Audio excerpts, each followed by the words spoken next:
Prologue. A cave in Nevşehir, Turkey. "I am afraid, Ahmet. I don't want to go any farther." The girl stamped her foot, the sound loud in the still cave. "Oh, you silly wussy cat. I told you. It is like the story of Hansel and Gretel. I left a trail of breadcrumbs for us to follow out of this cave." "That's Hansel and Gretel, you great fool," his sister shot back, momentarily distracted from her panic. "Can I really trust this brother? What does he know about cave exploration, really?" Her eyes took in the expanse of the chamber, water dripping from some dark place their flashlights could not reach. The stone was irregular and gray. The flashlight revealed only a small cone-shaped area, leaving the rest of the cave in menacing shadows and a deep, black, terrifying void. Yelda's voice broke as she tugged on Ahmet's sleeve. "Let's get out of here," she implored once more. "Please," Ahmet said. "Just a few more feet, Yelda. I'm running out of breadcrumbs." "What?" she said through quivering lips, her voice shrill. "You said this would be an adventure. You did not say anything about death traps." She yanked at his arm. Stubbornly, Ahmet pushed his sister on. "I'm only kidding about the breadcrumbs. I used string," he admitted. "Come, let's see what's at the end of this cave." He grabbed her hand, and Yelda followed reluctantly. Ahmet stumbled on a loose stone, pitching forward and dragging his sister with him. He didn't let go of her hand in case she would give in to her fear and bolt for the cave's entrance. "What if your string doesn't help us?" Yelda said, her voice quivering with fear. Ahmet ignored her pleas and pulled her along. Carefully picking their way, the two bumped against a boulder. "Did this big rock move a little?" Yelda demanded. Ahmet clutched his flashlight like a life preserver as he tested for footholds. He pulled his sister along, moving around the boulder. As he did so, the boulder teetered precariously. He couldn't see how thin the ledge they were standing on was. As they both moved around the huge rock, it began to slide away from them. Suddenly, the thin ledge they were standing on cracked, and Yelda and Ahmet began to slide down, along with the boulder and the broken ledge. The sound in the cave was deafening. The fall took only a few seconds, but the result was a cloud of dust that left the explorers dazed and choking. Yelda was too stunned to cry.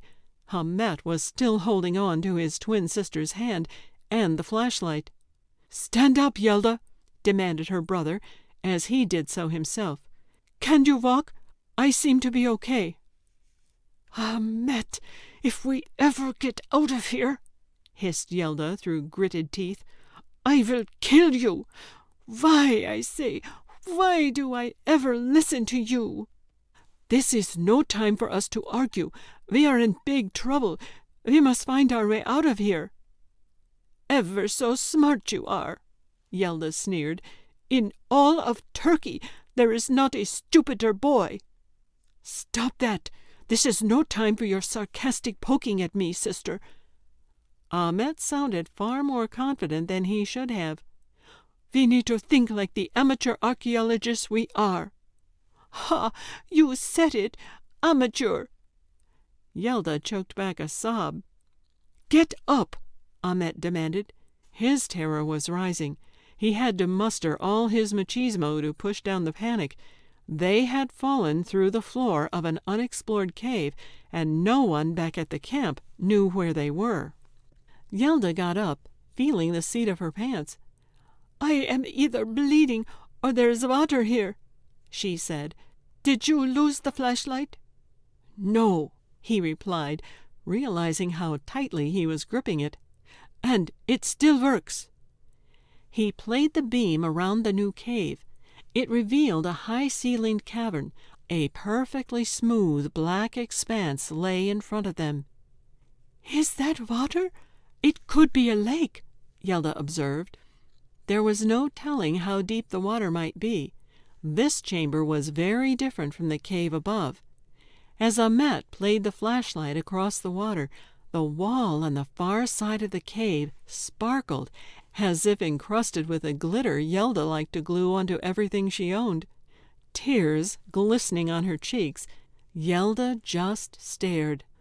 "Let's see if we can find another way out of here," Ahmet said, as visions of their skeletonized remains decorating some deep chamber of this cave system spurred him on. Leaving the cave the way they came in was no longer an option, even with his carefully laid string. "Maybe if we shout," Yelda offered, but she quickly added, "Maybe we need to save our voices." She fell silent again. "Ah, I have an idea. I will turn off the flashlight. We will close our eyes for a minute or two. When we open them, we will be able to see if there is a light coming from anywhere. There might be an exit nearby." Ahmet clicked off the switch. A velvety curtain of darkness brushed against them. Their ears seemed to pulsate, ready to pick up a sound, any sound. Drip, plunk.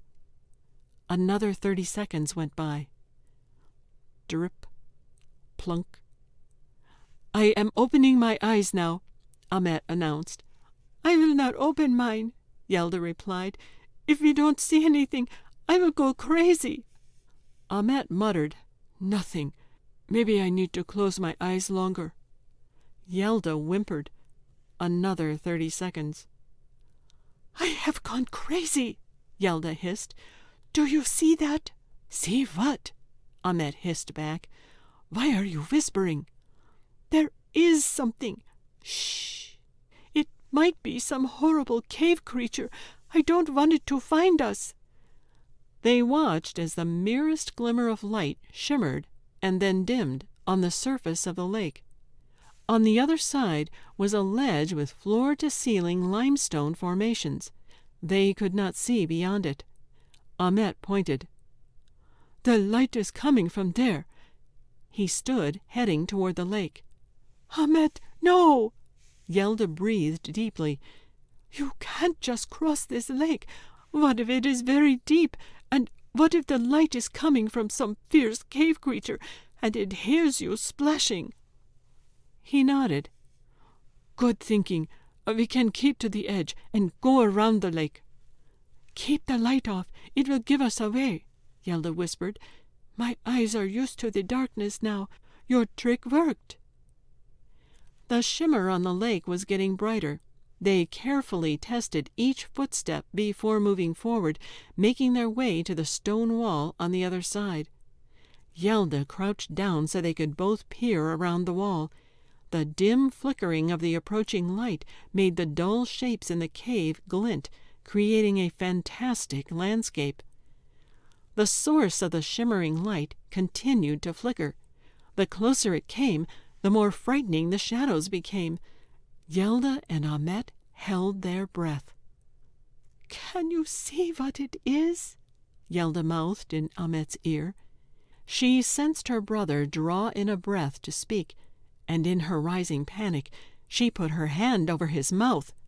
"What?" "Do not call out," she implored. Ahmet exhaled, and they crouched down to hide.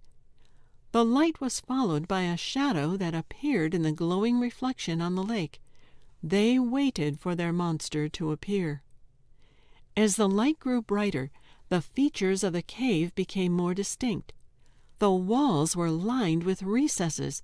They looked almost man-made. There were objects in the niches.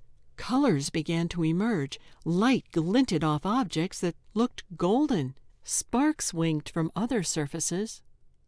"This place is some sort of treasure trove," Yelda whispered. Her attention was drawn away from the monster for an instant. Ahmet did not answer. His attention was riveted on the approaching light as a figure began to emerge. It was humanoid, but had an enormous lump on its back. It grunted as it approached. Yelda and Ahmet shrank back. This figure didn't look like it was going to be their savior. The monster made it to the middle of the chamber, where it shed the gigantic lump. It was not actually a monster, but a human wearing a dark hoodie and trousers. The hump was a large sack, which the figure quickly and methodically began to empty, stashing objects in the wall niches. The twins could see large golden urns and other objects that glinted in the figure's electric lantern. When the task was done, it folded the sack and quickly went back the way it had come. "We must follow," whispered Ahmet. Yelda needed no urging. "Why don't we call out to the creature?" Yelda seemed to have forgotten her recent fears. "Why is someone hiding golden and jeweled objects in a cave? Did you see some of the stuff in those shelves in the walls?" "Yes, golden vases, big clay jugs with some sort of writing, and statues of animals.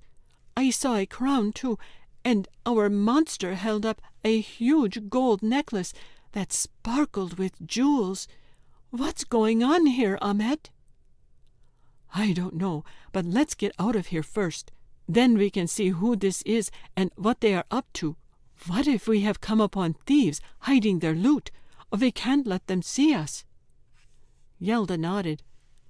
"That makes sense. Hurry, let's not lose them." The brother and sister followed their cave monster, careful to make as little noise as possible. The deep blackness they had experienced in the cave was becoming gray. "We must be close to the entrance," whispered Yelda. Ahmet tripped and lost his grip on the flashlight. It clattered to the floor. The light ahead stopped bobbing.